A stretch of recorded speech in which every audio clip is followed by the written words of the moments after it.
All right, so it's time lapse time again. I decided I'm going to start knocking out some of these smaller components in some time lapses. For a lot of these, I don't feel like there's a specific order of operations or direction or sort of like step by step way to model a lot of this stuff.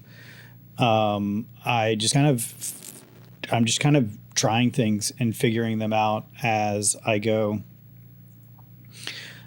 In this case, what I did is I started out with just a cube, and I'm just trying to block out the outline of this object. I'm not really concerned by what's on the inside yet. I'm just trying to kind of block out the outside shape of it and get that right. So I'm just moving it around, beveling the outside. And again, there is a huge end gun right there in the middle, but I'm not concerning myself with that because I'm not worried about that. I'm gonna delete the interior anyway for the most part. Actually, I think I delete everything except for that front facing plane, and then I extrude in from that, which you'll see here in a few minutes. Something really weird happened right here where my model turned black and it wasn't the normals. And then if I moved it around, you'll see it kind of freak out on me here, right? Like it does like this really weird thing. This could be, again, a graphics issue too that I have. And at some point in this video, I do actually go in and change some settings in my preferences to try to fix that graphics glitch that I'm having. I don't think it's necessarily a Maya problem. I think it's just a graphics card issue. But I eventually do the little trick where I just merge it, combine it with another object, and then delete history, separate it. I'm extruding these faces in here, and I turn that keep faces together setting off. This lets you extrude faces individually. So if you're extruding multiple faces at once and you want to extrude them individually, you can turn that setting, keep faces together, off, and you can extrude your faces individually. So yeah, I'm just trying to establish sort of like the frame shape of this. And then I'm adding some support edges to maintain its shape when I hit smooth. Right, so that looks pretty good. And then we move on from there. Bevel that edge. There seems to be like a little crease or something within that little bar right there. And I'm not sure if I'm going to add that yet, but I do just kind of anticipate for it. I think modeling like little things like this is where you're going to learn a lot, right? Following tutorials is one thing, but I don't feel like you learn. I don't feel like you develop a strong 3D modeling vocabulary by just doing tutorials. I think a lot of it has to be sort of like getting your hands dirty with modeling and figuring things out. And not just relying on these step-by-step tutorials that, will teach you how to model a mug.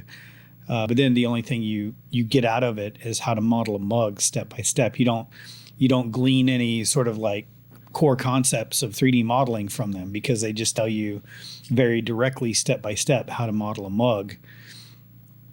And there's not really a lot of figuring things out that goes on in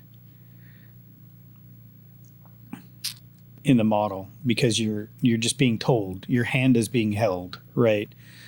I think you're going to learn most of your skills when your hand is not being held, when you're trying things and they're not working, and you model something the wrong way, and then you go back and model it again.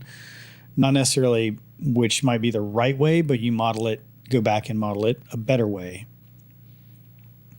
So I finished up the tail light. This is where I'm going to do the door handle.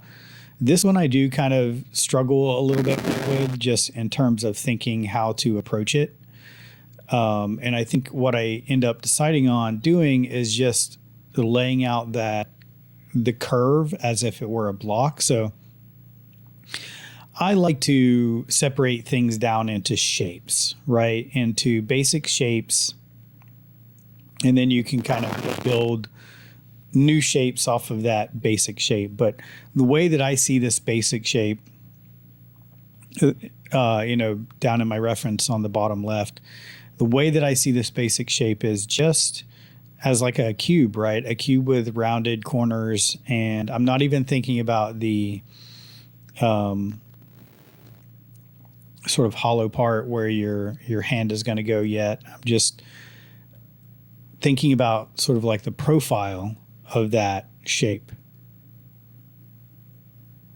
And so that's what I'm trying to establish first here.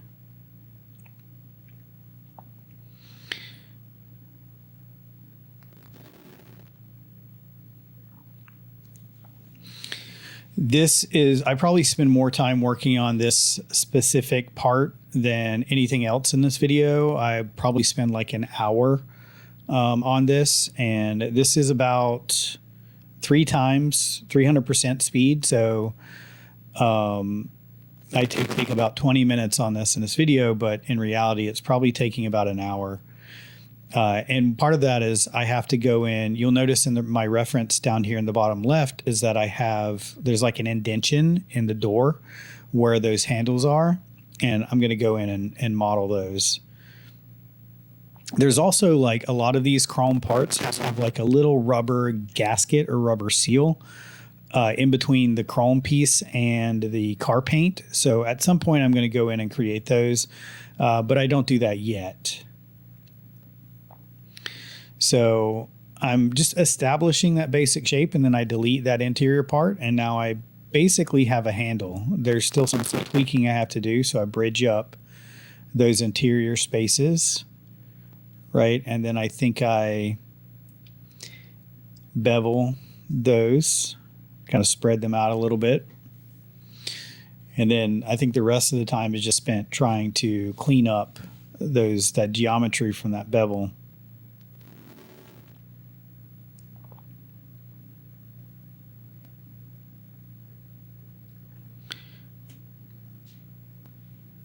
But again, I'm not following a guide or anything. I'm just trying to figure things out. And I think this is, in a very real sense, this is actually 3D modeling. I think you can get sort of dependent on tools and functions, like the extrude tool, like the bevel tool, like the circularized tool, which I love using, but you get kind of dependent on them, and then you're going to come to a point in a model at some point where that tool doesn't work. Whether it's a glitch in Maya or whether it's just a situational thing with the way that your model is, that tool's not accomplishing what you need it to accomplish. You have to do it the hard way, right? And a lot of this stuff, you're just going to have to do it the hard way. And when you rely too much on these tools and functions, you become sort of paralyzed by not being able to do it yourself because you're so reliant on these tools and functions. And the tools and functions are great, don't get me wrong. They make your life a lot easier. They make your workflow a lot easier. It speeds everything up a lot. But it can sort of be like a crutch, meaning that when that crutch goes away, you can't really walk anymore, right? When that crutch gets taken away from you, you can't walk. So the sooner you can kind of free yourself from that crutch and just practice doing things manually, the better. And then, that makes it a lot easier too if you ever have to switch softwares. If you have to go, maybe you graduate college and, Maya is no longer available for you to you for free, and you got to switch to Blender or Cinema 4D or something like that, because you're not so reliant on these tools that are Maya tools, right? It makes learning those other software packages a lot easier because you know the core concepts, right? You know how to make a circular hole without using some sort of circularized tool. You know how to snap points together. You know how to extrude or bevel manually, right? Rather than relying on these tools to do everything for you. So here again, I'm just working on one shape at a time, right? I think that's very, very important. So I'm just working on that round shape where the button goes on the handle. And I want to get that right. And then I'll work on the next part of that shape, right? Which is going to be how it curves inward from the top of the handle to the bottom of the little button island thing down there. So I'm just extruding out and then making some extra edges and just looking at it from a side view or front view here and pushing those in so they have kind of a round sloping shape.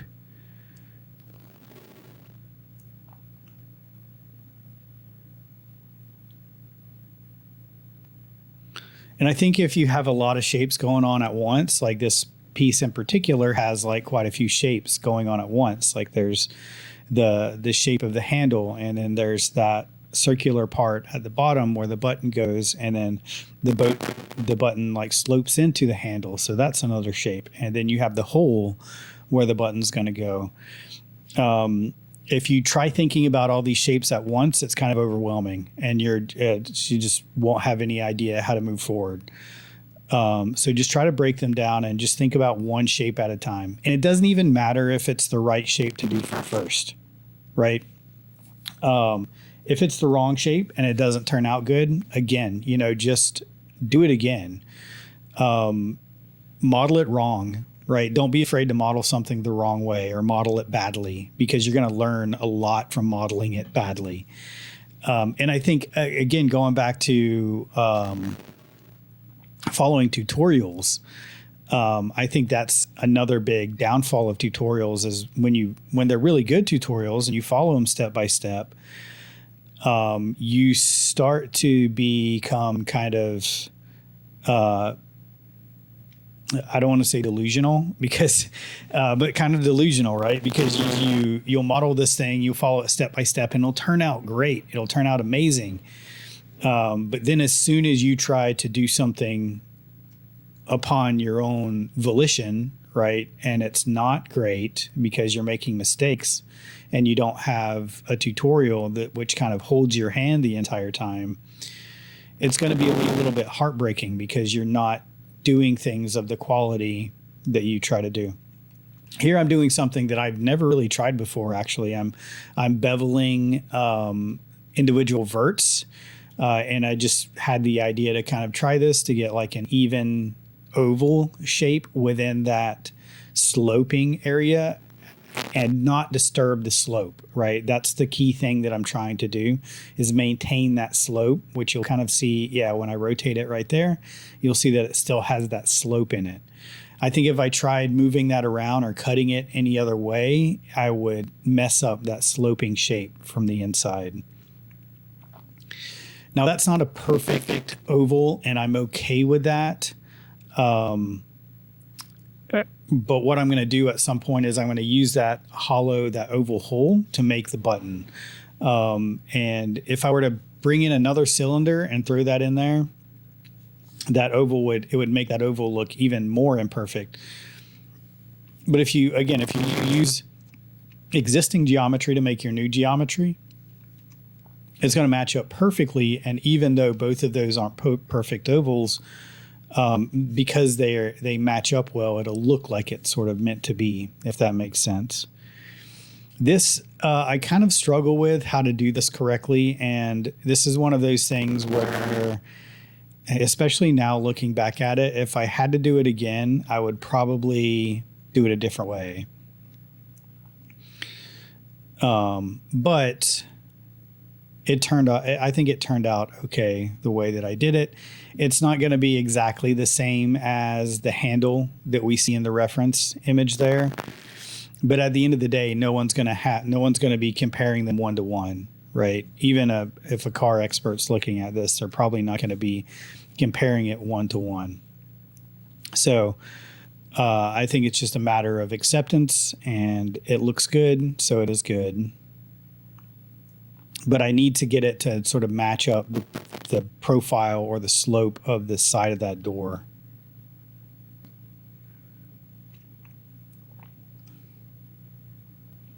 So I'm just kind of moving things. I think I eventually end up like cutting them and trimming them.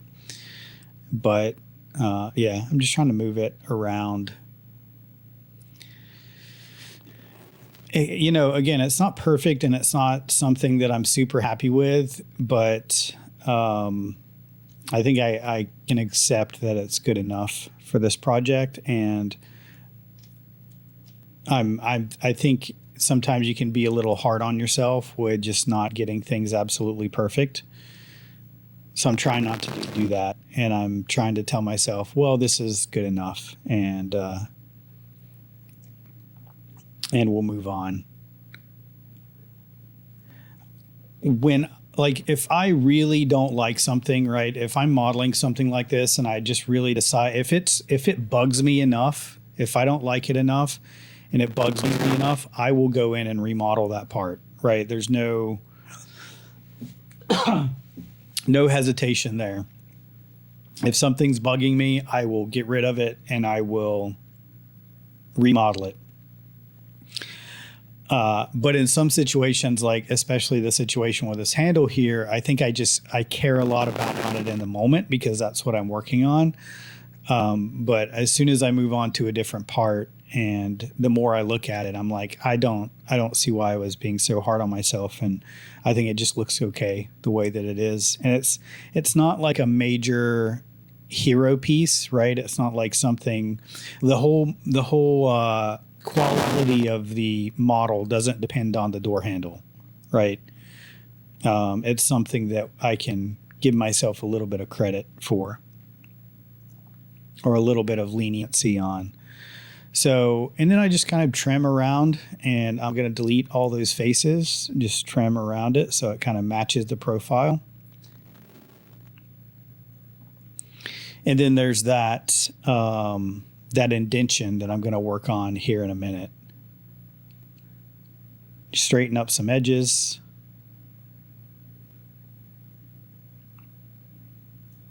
I can't remember if I do the button first. I think I do.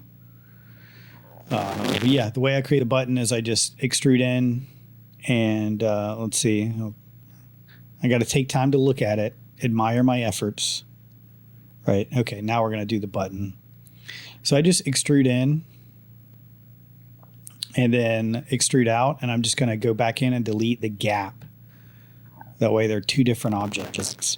And again, I'm using the existing shape to make that oval shape, so they should just match up perfectly. And even though they're not perfect ovals, they're going to look pretty close to each other. So I think I'm okay with the way it turned out in the end.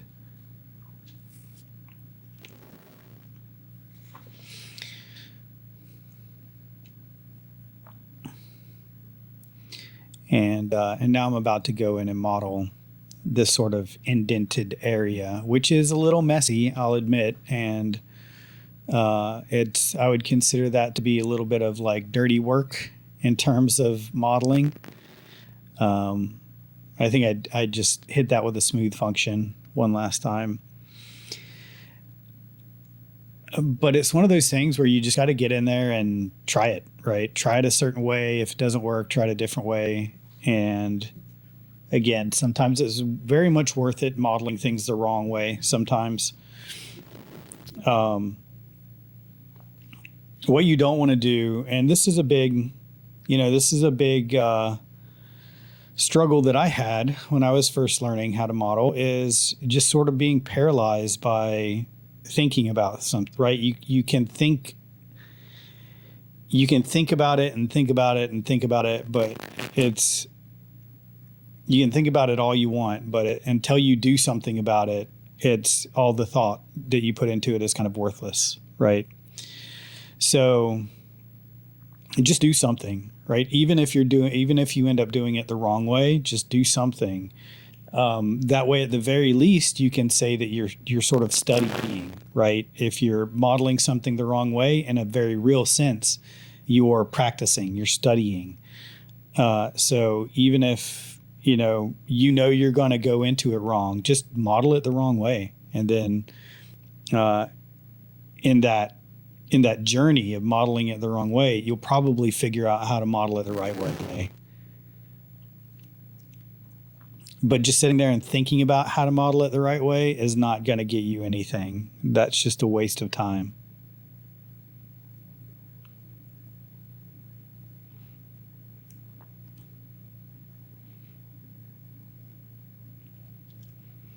So this is a little messy, but again, it's a minor detail. It's not gonna, the quality of my entire model doesn't hinge on this one little detail.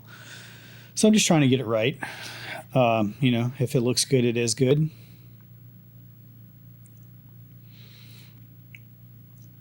I think at some point I go and look for a bunch of new reference images that you may see, or you may or may not see in my peer ref down on the bottom left there.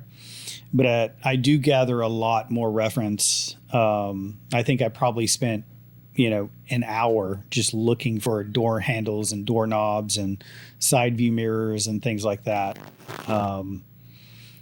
Just so I have the best reference to move forward with. So that's probably what that little pause there was. Either that or I was watching a YouTube video or Netflix or something.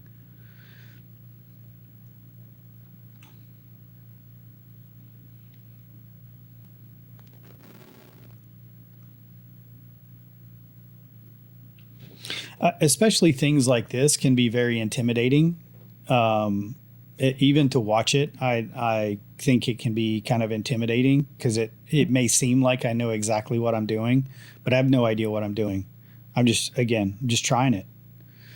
And if it doesn't work, I try to make it work. So don't feel unique in that you're not quite sure if you're doing things the right way.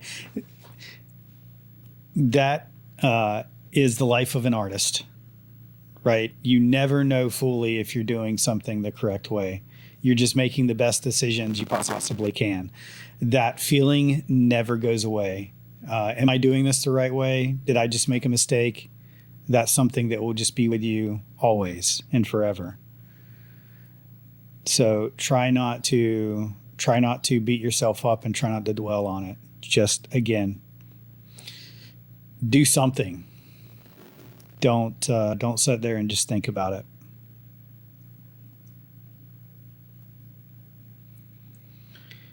And eventually I think I get something that looks all right here. Luckily, this is very close to the edge of that door, so I'm not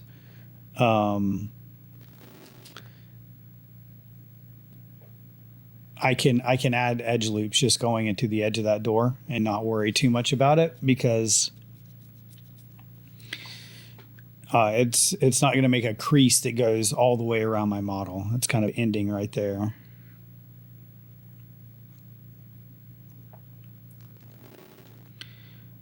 I noticed that right there was a little lumpy, so I go in and fix that. And again, I am going to add like a little rubber gasket. I think I'm probably going to just go through and do all those at once, because they're on quite a few of those these little chrome pieces, like the tail light and the door handle and the side view mirror.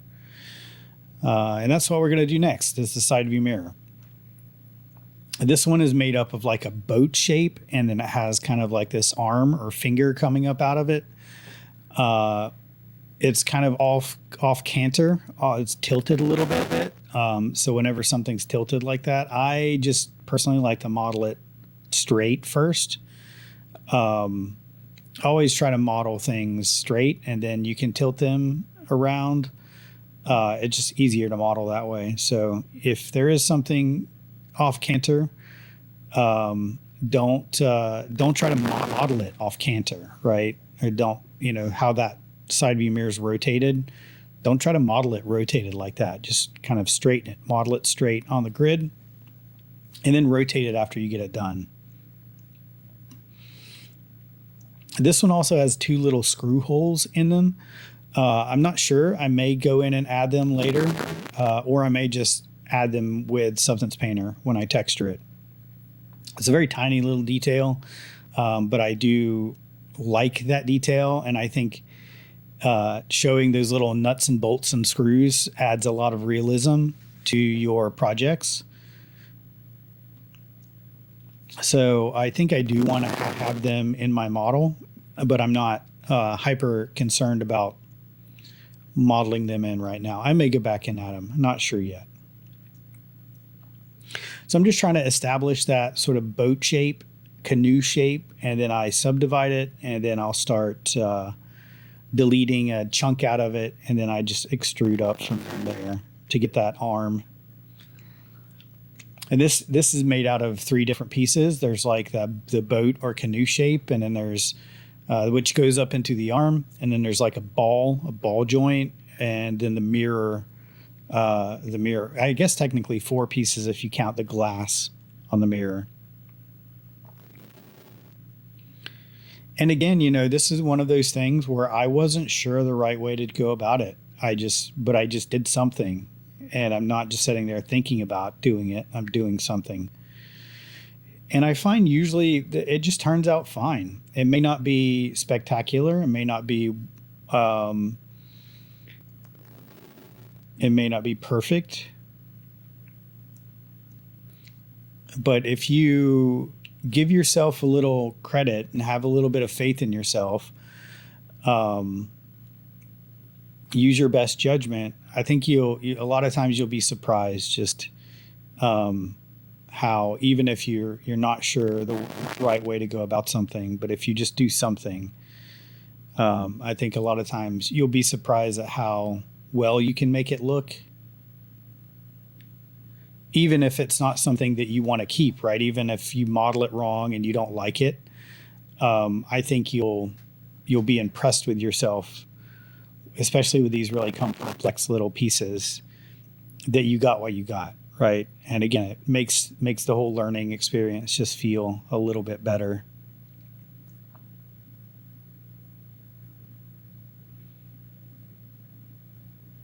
It's one of those things I tell students to restart a lot, and a lot of students don't like that.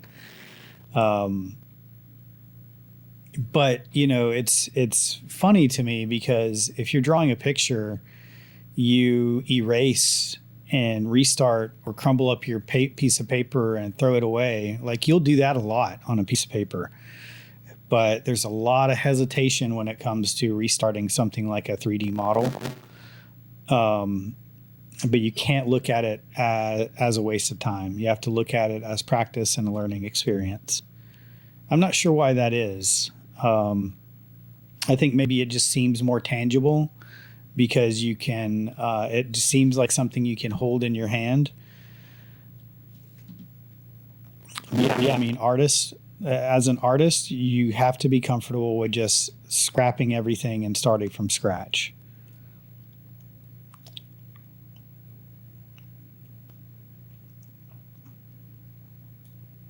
Right. Back to one of my favorite all-time quotes. If you're going to make something good, be prepared to make it at least 3 times. So here I'm rotating it into position.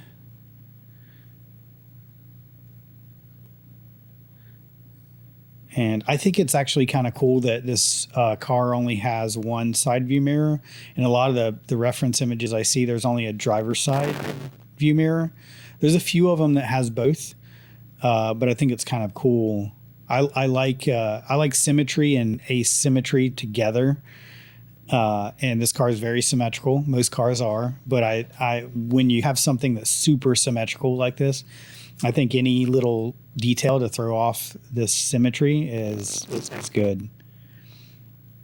So here I'm making the little ball joint out of a cube, and I know I'm going to use another cube for the mirror itself. So I just go ahead and duplicate it. That way it's in the position that I need it to be, and I don't have to move around another cube from the center of the grid. So always plan ahead, always think ahead. And this is a super easy shape to make. It's basically just a cube. So all I'm going to do is bevel the corners a little bit to get a little bit of curve to them. I'm going to completely delete those interior faces. And then we'll extrude, circularize, right? Circularize, and just go down to that ball joint. So pretty simple shape to make overall.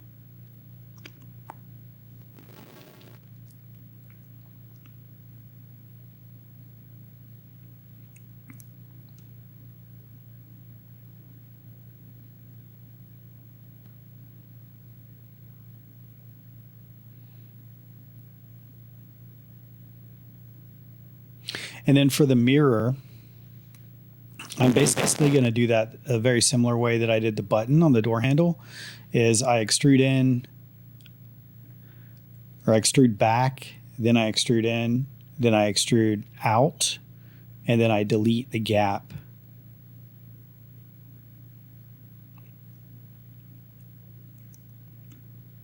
Right, so that's me extruded in, extruding out, and then I'm deleting that gap there between them, and then I'll fill in the mirror there.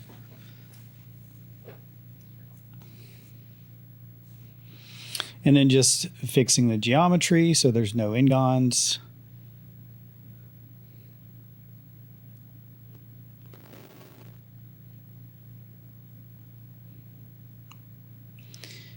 And then next I'm going to jump into doing the antenna.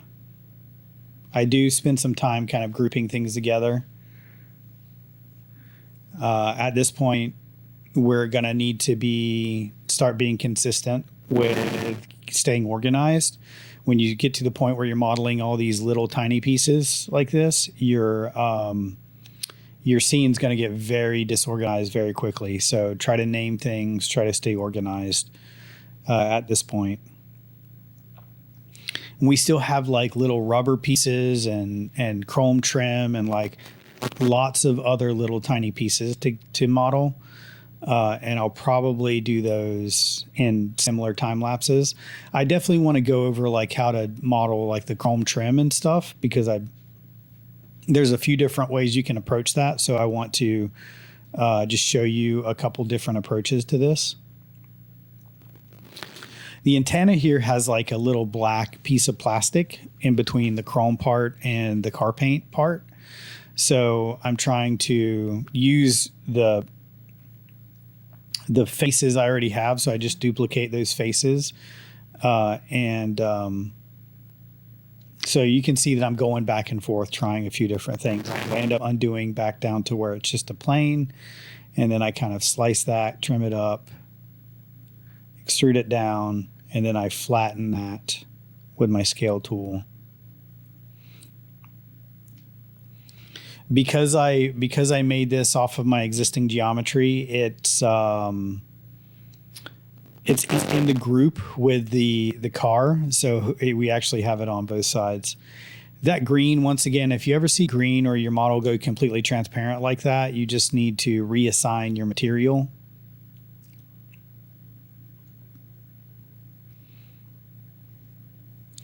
So the antenna here is pretty straightforward. I'm just making, here I'm adding some edge loops, some support edges so it holds its shape. I think the end result of this antenna piece here ends up being a little bit more chunky or blocky than it is in my reference. But again, it's one of those things where do I care enough about it to make it like hyper real and hyper accurate? Or do I think this looks good enough? And I think this just ends up looking good enough. So again, adding support edges to maintain those corners. And then I'm going to just start, I reduce, right? So I don't need all those side corners, so I reduce those edges. Then I'm going around and extruding this up, and I'm going to extrude it up and circularize and delete. And there we go, circularize, and then delete the interior faces.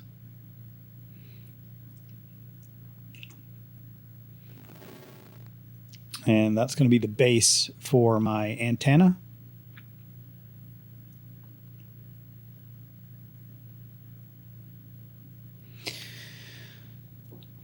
And then there's another little black plastic grommet, I guess, or washer on top of that before we do sort of like the telescopic antenna part, which I'm just going to make one piece and then just duplicate it up because it's kind of telescoping.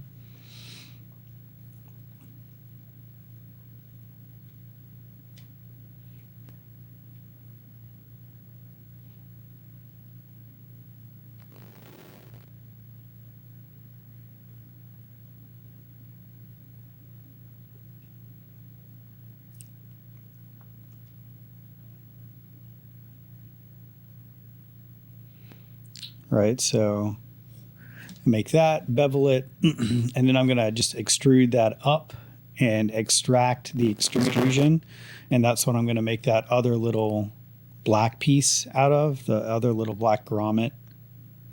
Not sure if that's just plastic or rubber, but yeah, so just extrude up from there and select those, extract it. So now it's a different piece.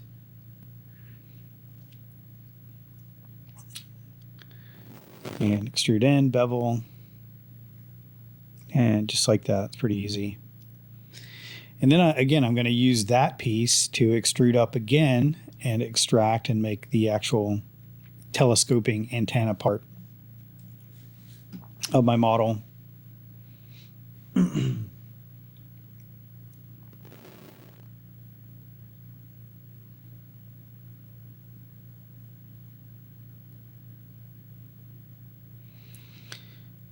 So I'm adding some edge loops here, just because I don't like having really stretched out polygons. And then I'm just duplicating it. Again, there's that green mesh again. Just reassign your material, it's scaling it down, and just making it where it kind of looks like it's telescoping in there. And then I just duplicate that again one more time.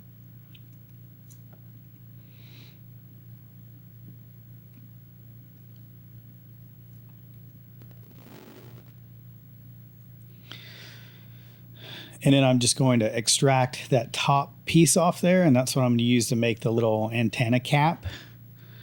It's kind of just a little cylindrical cap. Extrude down, bevel those corner edges. Fix that giant ingon there.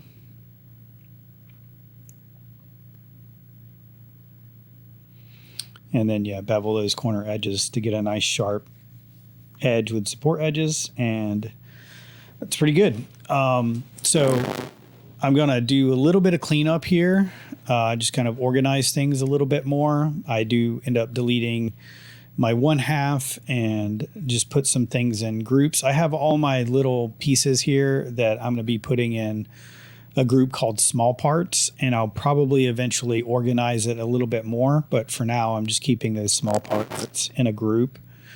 And I'm not worried about mirroring them over yet. For the ones that do need to be mirrored, that will be something we do in a later step.